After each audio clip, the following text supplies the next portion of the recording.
போறதுக்கு முன்னாடி ஒரு 500 பிளேனுக்கு ஆர்டர் குடுக்குறாரு. ம். போன வருஷம் ஒரு 3 வருஷத்துல அது முதல் வாட்டி லாபம் பண்ணுது. ம். 61,000 கோடி வந்து எபிட்டா மார்ஜின், ப்ராஃபிட் பிஃபோர் டாக்ஸ்ம்பாங்க. ம். தட் இஸ் மத்த நட்டக்கணக்கெல்லாம் எழுதுறதுக்கு முன்னாடி டிப்ரிசியேஷன், இன்ட்ரெஸ்ட்டு, டாக்ஸ் போடுறதுக்கு முன்னாடி அது முதல் வாட்டி ப்ராஃபிட் பண்ணுது. ம். ப்ராஃபிட் பண்ணி 2வது வாரமே இந்த பிளேனு கீழ விழுந்துடுச்சு இப்போ. ஓ! இப்பதான் அது ப்ராஃபிட் பண்ண டைமு. ப்ராஃபிட்னா இன்னும் நெட் ப்ராஃபிட் வரல. கம்பெனி ப்ராஃபிட் பண்ணி ஓகே. இந்த விழுந்த பிளேன் வந்து 2009ல ஆர்டர் போட்டு 2015ல டெலிவர் ஆன பிளேன் இது. ஓ! அண்ணா அத மட்டும் கொஞ்சம் விளக்கிருங்களேண்ணே.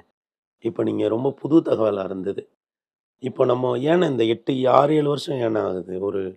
ஒரு விமானம் டெலிவர் ஆகுறதுக்கு? ஏன்னா இப்போ விமானம் மேனுஃபேக்சர் பண்ணுறதுங்கிறது ஒரு மாசத்துக்கு 6, 7ன்னு தான் பண்ணுவாங்க. ஓ! உலகத்துல பல இடத்துல ஆர்டர் போட்டுக்கிட்டே இருப்பாங்க. சரிண்ணே. 20 வருஷம், 25 வருஷம் அத ரிப்பேர் பண்ணி ஓட்டிட்டே இருப்பாங்க. ஓ! ஆனா இது இவ்வளோ டிமாண்ட் இருக்குன்னா ஏண்ணே புது கம்பெனிகள் வர மாட்டேங்குது அல்லது? அந்த டெக்னாலஜி ரொம்ப ஈஸி கிடையாது. ஏர்லைன் ஆக்சிடென்ட்டுங்கிறது ரொம்ப ரேர். இன்னைக்கு ரொம்ப துயரமான செய்தி 270 பேர் இறந்துட்டாங்க. இன்னும் கவர்மெண்ட் ஆக்சுவல் நம்பர் சொல்லல. பிளெயின்ல 241, கிரவுண்ட்ல. கிரவுண்ட்ல ஒரு 20, 30 இன்னும் சர்க்கார் வந்து எவ்வளோங்கிறத சொல்லல. ஆமாண்ணே.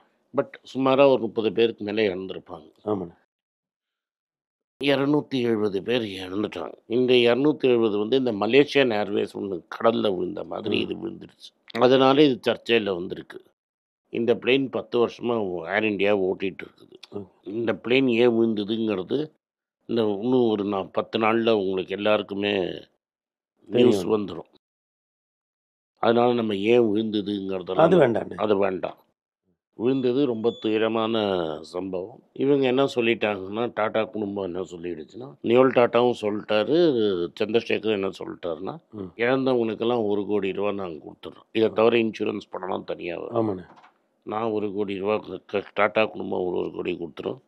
விழுந்த ஹாஸ்பிட்டலுக்கு ம். அந்த ஹாஸ்டல திரும்ப கட்டணும். திருப்பி கட்டி தரோன்ட்டாங்க. பட் இதில என்ன ப்ராப்ளம்னா, நார்மலா ஏர்போர்ட்ட சுத்தி பில்டிங் இருக்கக்கூடாது.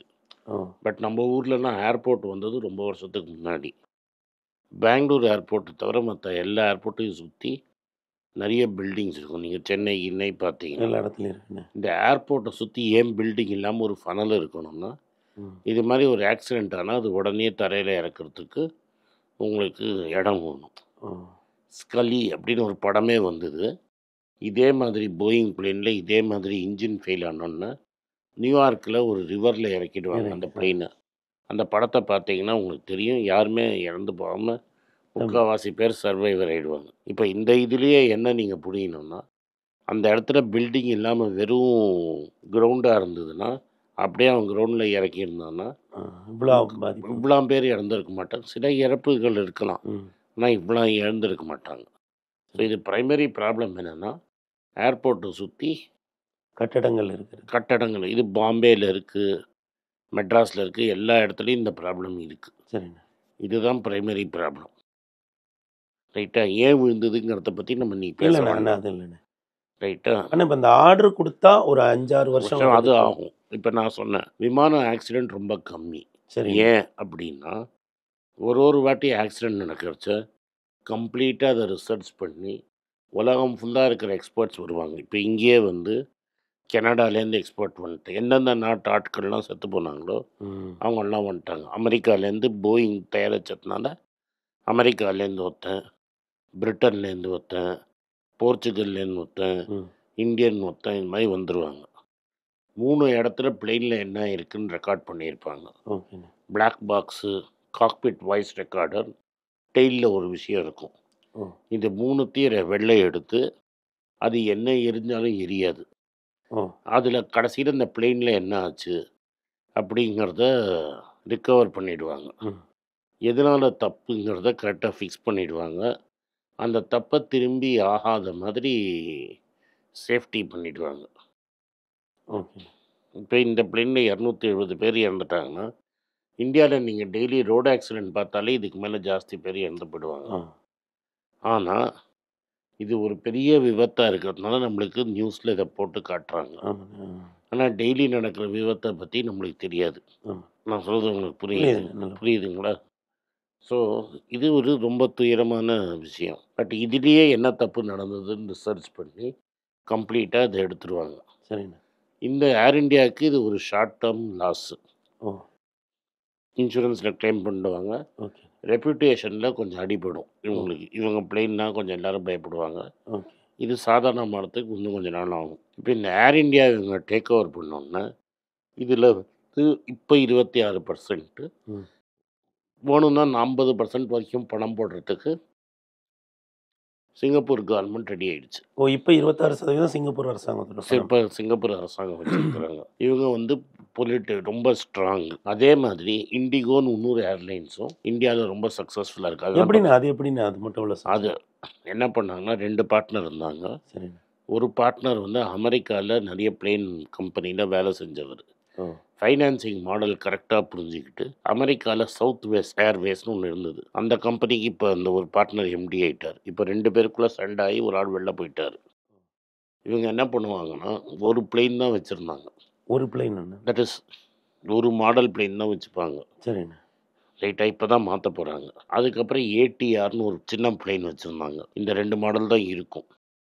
ஸோ என்டையராக எல்லாருக்கும் என்ன தெரியும்னா இந்த பிளெயினை கரெக்டாக வந்து ஒரு கிளாக் ஒர்க் மாதிரி ரெடி பண்ணிடுவாங்க. ம். இப்போ நீங்கள் ஒரு இண்டிகோ பிளெயின் இறங்கிட்டுனா ஆ. நீங்கள் போயிருப்பீங்க. 20 நிமிஷத்தில் அந்த பிளெயின் வந்து அடுத்த ஃப்ளைட்டுக்கு போயிடும். இப்போ இறக்கத்துக்கு முன்னாடியே அங்கே கொண்டு வந்து பஸ்ஸில் நிறுத்திடுவோம் அவங்க. ஆமாண்ணே. ஆ. ஸோ பிளெயினை வந்து அவ்வளோ குயிக்காக டர்ன் அரவுண்ட் பண்ணி ஓ! ஒரு நாளைக்கு 3-4 வாட்டி, ஏன்னா வாடகைக்கு எடுக்கிறதுனால ஆ. எவ்வளோ ட்ரிப்பு போகுதோ அவ்வளோ ட்ரிப்பு நல்லது. அப்ப இதுக்கு முன்னாடி உள்ள ஏர்லைன்ஸ் இந்த இதை பண்ணல என்னண்ணே? இவ்வளோ குயிக் டர்ன் அரவுண்ட்லாம் யாரும் பண்ணல. ஓ! தண்ணியை தவிர மற்ற எல்லாத்துக்கும் காசு. இது எப்படின்னா இண்டிகோ தான் முதல் இந்தியன் ஏர்லைனு. ஒரு பஸ்ஸு இருக்குல்ல, ப்ரைவேட் பஸ்ஸை வந்து நீங்கள் இதில் விட்டிங்கன்னா எப்படி காற்றுல ஒரு ப்ரைவேட் பஸ்ஸு, அது கூட ப்ரைவேட்டு ஏசி பஸ்ஸு கிடையாது. நம்ம டிடி இது தமிழ்நாடு டிரான்ஸ்போர்ட் வந்து ஆ. ஏர்லைனில் போனால் எப்படி இருக்குமோ அது மாதிரி தான் இருக்கும். ஆமாண்ணே. சீப்பாக இருக்கும். டிக்கெட்டை வந்து டைனமிக் ப்ரைஸிங் விற்பாங்க. ஓகேண்ணே. நீங்கள் 20 நாளைக்கு முன்னாடி டிக்கெட் வாங்கிட்டீங்கன்னா 2000 ரூபாய்க்கு வாங்குவீங்க. ஆமாண்ணே. அதே டிக்கெட்டு நாளைக்கு வாங்குறச்சு டிமாண்ட் இருந்ததுன்னா 14,000 ரூபா வரைக்கும் போகும். இது ஆ. எப்படின்னா நான் மதுரைக்கு எக்ஸாம்பிள் சொன்னேன். சித்திரை திருவிழா அன்னைக்கு மதுரைக்கு போனீங்கன்னு வைங்க, ஆ. அது நீங்கள் எவ்வளோ முன்னாடி டிக்கெட் வாங்கினாலும் காஸ்ட்லியாக இருக்கும். ஆமாண்ணே. நீங்கள் அந்த சுற்றி வந்து 2-3 நாளில் ட்ரை பண்ணிங்கன்னா இங்கேருந்து மதுரை போகிறதுக்கு 15,000 ரூபா கேட்போம். ஆமாண்ணே. ஸோ டைனமிக் ப்ரைஸிங்னு ஒன்று வச்சுருப்பாங்க. சரிண்ணே. ஸோ கிட்ட போக போக டிக்கெட் விலை ஏறிட்டே போகும். ஓகேண்ணே. ஸோ 2,000 ரூபாயில் ஆரம்பித்து 10,000 ரூபா வரைக்கும் டிக்கெட் விற்பாங்க. ஓகேண்ணே. ஸோ ஒரு பிளெயினில் அவங்களுக்கு எவ்வளோ டிக்கெட் வரும்னு தெரியும். அப்புறம் வந்து கொஞ்சம் காலை நீட்டுற மாதிரி டிக்கெட்னா எக்ஸ்ட்ரா காசு போட்டுருவாங்க. ஈவன் அது நீங்கள் ஃப்ளைட்டில் ஏறின பிறகே கூட சொல்கிறாங்க ஆமாம் இருக்கு நீங்கள் வேணா வாங்கிக்கங்கன்னு பைக்கு வாங்கிக்கங்கம்பாங்க. நீங்களே உங்கள் டிக்கெட்டை சீட்டை சூஸ் பண்ணணும்னா அதுக்கும் காசு. ம். அது மாதிரி நீங்கள் கொஞ்சம் வெயிட்டு ஜாஸ்தியாக கொண்டு போயிட்டீங்கன்னா அதுக்கும் காசு. ஆமாண்ணே. ஸோ எதா கேட்டப்போ சாப்பாடு அங்கே காப்பி வாங்கி கொடுத்தா கூட காசு. ஆமாண்ணே. ஸோ அண்டு சம்பளம் கம்மி. ஸோ அவங்களே வந்து பைலட்டை ட்ரெயின் பண்ணிட்டாங்க. அவங்களே வந்து ஏரோஸ்டஸ் ட்ரெயின் பண்ணி ஒரு லோ காஸ்ட் மாடலை அவங்க பர்ஃபெக்ட் பண்ணிட்டாங்க. ஓ! அதில் 2 பேரில் ஒருத்தர் அமெரிக்கர், இன்னொரு இந்தியரானே? ஆமாம். அவரை வந்து இவர் 2 பேருக்குள்ள கருத்து வேறுபாடாகி அந்த அமெரிக்கர் திரும்பி போயிட்டார். ஓ! இந்தியன் பார்ன் அமெரிக்கன் அவர். ஓ! அவர் இப்போ திரும்பி அந்த சவுத் எந்த மாடலை பார்த்து இவங்க காப்பி அடித்தாங்களோ அதே கம்பெனிக்கு அவர் சிஇஓவாக போயிட்டார். ஓ!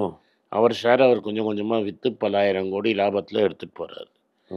இப்போ இந்தியாவில் இந்த 2 கம்பெனி சர்வைவ் ஆகும். அரசாங்கம் சப்போர்ட்டில் ஸ்பைஸ் ஜெட் சர்வைவ் ஆகிட்டு. ஓ! இவங்க 2 பேருக்கும் பணம் நல்ல டீப் பாக்கெட்ஸ் இருக்குது. ஓகேண்ணே. அதனால இவங்க 2 பேரும் சர்வைவ் ஆவாங்க. பட் இண்டிகோ முதலையே வந்ததுனால அவன் ஆல்ரெடி 65% மார்க்கெட் ஷேர் வச்சுருக்கிறான். இப்போ தான் ஏர் இந்தியா கிட்ட 29-27% இருக்குது. இது 4வது ஏர்லைனா ஆகாஷான்னு ஒன்று வந்திருக்கு. அது வந்து இந்த ஸ்டாக் மார்க்கெட்டில் ஆப்ரேட் பண்ணிகிட்டு இருந்த ராகேஷ் ஜுன்ஜுன்வாலா அப்படிங்கிறவர் ஆரம்பித்த கம்பெனி. அதுக்கு பணம் தீர்ந்துருச்சு. ராகேஷ் ஜுன்ஜுன்வாலா இறந்துட்டார். இப்போ பிரேம்ஜி காசு போட்டிருக்கிறாரு. ஓ! மணிப்பால் ஹாஸ்பிட்டலில் இருக்கிறவர் காசு போட்டிருக்கிறாரு. ஓ! பிரேம்ஜி அதை கம்ப்ளீட்டாக வாங்கிட்டார்னா அந்த ஏர்லைன் சர்வைவ் ஆகும். ஏன்னா பிரேம்ஜிட்ட இல்லாத பணம் கிடையாது. ஆ. பிரேம்ஜி வாங்கலைன்னா அந்த கம்பெனி தத்தளிக்கும். இதில் இப்போ வந்து பெரிய பெரிய ஆள்லாம் கோ ஏர்வேஸ்னு ம். பாம்பே டையிங் குடும்பம் வாடியா குடும்பம் கூட நடத்த முடியாமல் அது பொண்டி ஆயிடுச்சு. கோ ஏர்வேஸுங்கிற கம்பெனி. ஓ ஸோ ஒரு ஏர்லைன் நடத்துறதுங்கிறது ரொம்ப கஷ்டம். ம் வாடியாவாலே நகர்த்த முடியாமல் கோலி ஆயிடுச்சு. நம்ம செட்டியார் ஒருத்தர் மில்லு வச்சுருந்தார் இங்கே. ஆ அவரோட கம்பெனி தான் பேரமௌண்ட்டுன்னு ஒரு கம்பெனி. ஆ அதுவும் திவால் ஆயிடுச்சு. லக்ஸரி இல்லை, நான் ஏர்லைன் விட்றேன்னாரு, அதுவும் காலி ஆயிடுச்சு. பரமன் ரொம்ப லக்ஸரியான ஃப்ளைட். லக்ஸரியான ஃப்ளைட்டு அதுவும் காலி ஆயிடுச்சு. எனக்கு தெரிஞ்சு என்னால் விரல விட்ட எண்ணி இன்னும் நிறைய சின்ன சின்ன ஏர்லைன்ஸ் இருக்குது. சரிண்ணே. நான் சொல்லாதது நிறைய சின்ன ஏர்லைன்ஸ் இருக்குது. ஏன் உங்கள் கமெண்ட்லேயே வரும், இதை நீங்கள் ஏர் சொல்லலாம். டெக்கான்லாம் அப்படி அந்த மாதிரி வந்துட்டு போன ஒன்று தான். ஏர் டெக்கன் வந்து நான் தான் சீப்பஸ்ட்டுன்னு வந்து அதை வந்து இவன் வாங்கிட்டான். யார்? கிங்ஃபிஷர் வாங்கி ரெண்டும் போண்டி ஆயிடுச்சு. ஓ ஆனால் இந்த ஏர் டெக்கானோட மாடலை வந்து ரொம்ப சரியாக புரிஞ்சுக்கிட்டு பண்ணவங்க தான் இண்டிகோவானு. ஆமாம், அது வந்து ஏர் டெக்கானோட சவுத் வெஸ்ட்னு ஒரு அமெரிக்கன் ஏர்லைன்ஸ் இருக்குது. அந்த மாடலை காப்பி அடிச்சது தான் இது. ஓ இதுக்கு எல்லாத்துக்கும் பணபலம் வேணும். ஓகேண்ணே. ஆனால் இப்போது இந்த கேள்வியோட இதை நிகழ்ச்சியோட இறுதி கேள்வியாக கேட்குறேன். இண்டிகோவோட இந்த வெற்றி வந்து இப்போ இதற்கு முன்னால் பல நிறுவனங்கள் ஜெட் ஏர்வேஸு, சகாரா, அப்படி பல இண்டிகோவோட வெற்றி இப்படி தொடர்ந்து போயிடுமாண்ணே? டெஃபினட்டாக போகும். ஏன்னா ஒன்று, அவங்க வந்து காசு நிறைய முதல்ல சரியான அமௌண்ட்டில் போட்டாங்க, கரெக்டான ஸ்ட்ராட்டஜி பண்ணாங்க. ஒரு பிளேன்னா அந்த பிளேனை மட்டும்தான் வச்சுருந்தாங்க. அவங்க வந்து லக்ஸரி பின்னாடியே போகல. இருக்கிறது point A to point B cheapest யார் போக முடியுமோ அந்த சீப்பஸ்ட் டிக்கெட்டை தான் விற்றாங்க. ஓகே. அதனால் இந்தியாவில் இருக்கிற சின்ன சின்ன ஏர்போர்ட்டுக்கு நிறைய இடத்துல போனாங்க. ஓ அதுக்கு உங்களுக்கு பணம் பலம் வேணும். ஏர் இந்தியா சர்வைவ் ஆகும்னா அது டாட்டாவோட பணபலத்தினால சர்வைவ் ஆகும். ஓ அப்போ இந்த ரெண்டு பேரும் நிச்சயமாக மார்க்கெட்டில் இப்போதைக்கு பார்க்கறச்சு இவங்க 2 பேரும் மார்க்கெட்டில் இருப்பாங்க. இன்னும் இப்போ இந்தியா இன்னும் எத்தனை ஏர்லைன்ஸ் இன்னும் அட்லீஸ்ட் 2 ஏர்லைன்ஸாவது வேணும். வர்றதுக்கான வாய்ப்பு இருக்கு. ஆகாஷாஸ் பெருசாகிறதுக்கு வாய்ப்பு இருக்குது, யாராவது நிறைய இன்வெஸ்ட் பண்ணாங்கன்னா. ஓகேண்ணே. பட் ஸ்பைஸ் ஜெட்டு பெருசாகாது. ஓகேண்ணே. நிச்சயமாங்கண்ணே. இந்திய ஒரு எல்லோருமே ஒரு விமான விபத்து பற்றி பேசி கொண்டிருக்கிற ஒரு காலத்தில் வந்து நீங்கள் இந்தியாவினுடைய அதான் இந்தியாவோட ஏவியேஷன் தந்தைங்கிறது வந்து ஜேஆர்டி டாட்டா. ஓ அதில் என்ன இது ஆரம்பிக்குது? அவரோட தான் லைசன்ஸ் நம்பர் 1. ஓகேண்ணே. அதில் இருந்தால் இந்த கதையே ஆரம்பிக்குது. நிச்சயமாகண்ணே. இதை தாண்டி இந்த துறை, அதற்குள் இருக்கக்கூடிய பொருளாதாரம், அதற்குள் நடந்த வெற்றி தோல்விகள், நிறுவனங்கள் வந்து போனது, இப்படி பல்வேறு விஷயங்களை எங்களுடன் விரிவாக பகிர்ந்து கொண்டதற்கு எங்களது உளமார்ந்த நன்றி. வணக்கம். எனக்கு ஒரு விஷயத்தை அட்டென்ஷனுக்கு கொண்டு வந்திருக்காங்க. என்னோட ஏஐ ஜென்ரேட்டட் இமேஜை பார்த்து யாரோ ட்ரேடிங்க்கு பணம் கொடுத்து ஏமாந்துருக்காங்க. ப்ளீஸ், உங்களுக்கு நான் பல தடவை சொல்லிட்டேன், இப்பவும் சொல்கிறேன், நான் யார்கிட்டையும் பணம் டைரெக்டாக வாங்குறது இல்லை, அப்பாயின்மெண்ட் பார்க்குறதே கிடையாது. அதனால் என்னை பார்க்கலான்னு யாராவது காசு கேட்டாலும் இல்லைன்னு சொல்லிவிடுங்க. அடுத்தது ஒரு இமெயில் ஐடி இருக்குது, அதில் போட்டால் எங்கள் டீம் கான்டாக்ட் பண்ணுவாங்க. அது டைம் ஆகுதுன்னா வினோதோட இன்ஸ்டாகிராம் அக்கௌண்ட்டில் வினோத்தை மெசேஜ் பண்ணுங்க. அவன் என் தம்பி, அதுலேயும் அவன் காசு கேட்க மாட்டான். காசு கேட்குறாங்கன்னா ஏமாறுறீங்க.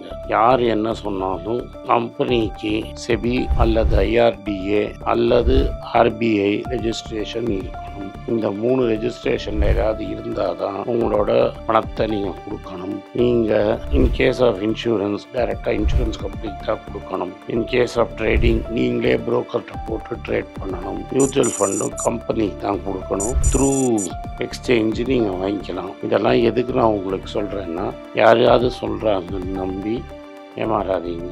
உங்களுக்காக நான் ட்ரேட் பண்ண முடியாது, அது இல்லீகல். நான் ட்ரேடும் பண்ணுறது கிடையாது. அதனால் ட்ரேடிங் ப்ராஃபிட் பண்ணி தரேன்னு சொல்கிறது ஏமாத்தல். எனக்கு ட்ரேடிங் பண்ண தெரியாது.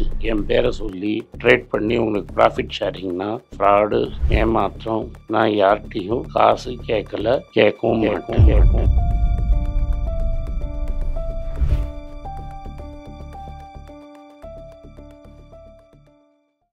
வணக்கம். இது ஆனந்த் ஸ்ரீனிவாசன். இது என்னோட பர்சனல் சேனல். மணி பேச்சுக்கு தனியாக ஒரு சேனல் இருக்குது, அது டெலிகிராஃப் சேனல். இது என்னோட பர்சனல் சேனல். நான் என்ன நினைக்கிறேன், நான் வந்து தத்துவ பேச்சை பற்றி என்ன பேசுகிறேன், நான் வந்து பொருளாதாரத்தை பற்றி என்ன நினைக்கிறேன், ஜென்ரல் பொருளாதாரத்தை பற்றி நினைக்கிறேன், என் ஐடியாலஜியை பற்றி நான் என்ன நினைக்கிறேன், என்னோட ஃபிலாசபி, என்னோட நம்பிக்கை, ரமண மகரிஷி, சார்லி மங்கர் பற்றிலாம் என்ன நினைக்கிறேன்னு இதில் பேசுவேன். இதில் வீடியோ அப்டேட் அப்பப்போ வரும். நீங்கள் சப்ஸ்கிரைப் பண்ணிங்கன்னா என்ன நீங்கள் பர்சனலாக ஃபாலோ பண்ணுறீங்க. இது மணி பேச்சு இல்லை, இது இன்வெஸ்ட்மெண்ட் இல்லை.